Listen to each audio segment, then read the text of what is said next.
Sona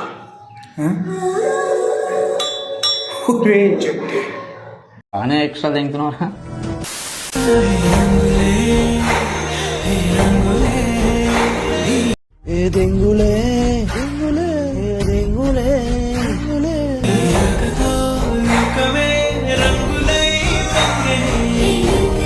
Kohinoor diamond గురించి వినడమే కానీ చూడటం ఇది ఫస్ట్ టైం.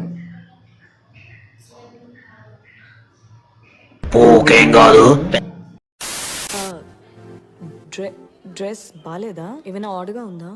ఒక గుడ్డము కాలించుకొని డ్రెస్ బాగుందా అంట.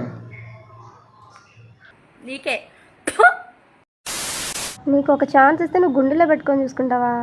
మా ఆయనకు తెలిసి గుద్ద వాళ్ళు నెంగుతాడు. నీకెందుకు రిప్పుకా నాతో? ఆయన ఈవిడ నువ్వు గుండెలో పెట్టుకొని చూసుకుంటున్నావు అంటే నువ్వు ఎంతో గుడ్డినా కొడుకు అర్థం అవుతుందిరా.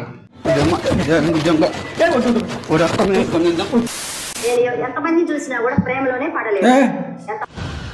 ఎంతమందిని చూసినా కూడా, కానీ ఆ పరమజ్యోతి మనిషిని చూసినాక అతనిలో ఏంటో అతని కళ్ళలో చక్రాలు. నాకు వచ్చే కోపానికి వయసు కూడా చూడకుండా మర్యాద లేకుండా మాట్లాడతాను, తర్వాత నువ్వు ఫీల్ అవుతావు. అతను ఆ కళ్ళలో అతను ఎంతమందిని కన్యత్వాన్ని తీసుకున్నాడో తెలియదు, కానీ ఆ కళ్ళలో పోలీసులు పిలిపించి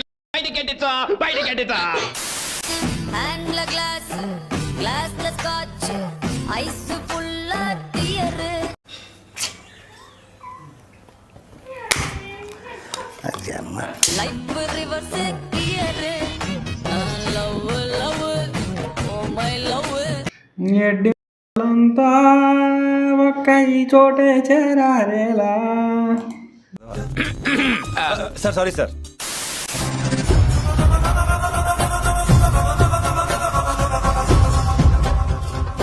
ఇంకెందుకు రా లేటు? ఆటోలోనే కాపురం చేసేసి ఆ వీడియో కూడా తీసుకొని ఇంకెక్కడ సైట్లు ఉంటాయి కదా అందులో పెట్టేసి కార్లో కూర్చొని అమ్మాయికి పోజ్ కొడుతున్నాడు. దొంగనొక్కుంటే ఎక్స్క్యూజ్ మీ, కొంచెం ఈ అడ్రస్ చెప్తారా? ఎంటీగా ఉంది. నువ్వు కూడా నా లైఫ్ లో లేకపోతే ఎంటీగా ఉంది. అప్పుడు ఎప్పుడో ఆతులు రానప్పుడు అయిన డైలాగ్ రా అది. ఇప్పటికీ అదే వాడుతున్నారా? కొంచెం డైలాగులన్నా మార్చురా. మళ్ళీ ఏదో ఎత్తి పీకినట్టు ఏదో అయిపోయినట్టు అంతగానో అవుతుంది రా, ఏదో పెద్ద కామెడీ జరిగినట్టు.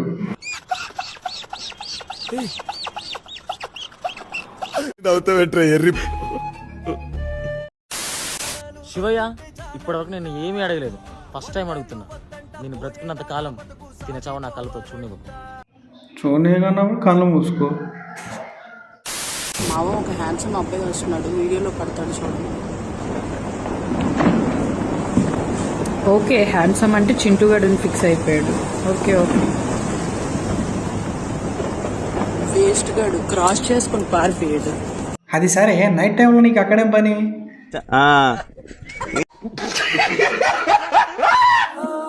బహుశా ఏమంటారు దాన్ని, మీ ఎక్స్పెక్టేషన్స్ రీచ్ అవ్వకపోతే నన్ను మనస్ఫూర్తిగా క్షమించండి. ప్రపంచం అంతా దొంగ నా కొడుకులు. నిజంగా నాకు కంట్లో నీళ్ళు వస్తాయి. దొంగ నా కొడుకులండి, దొంగ. ఎవరిని నమ్మడానికి వీల్లేదు.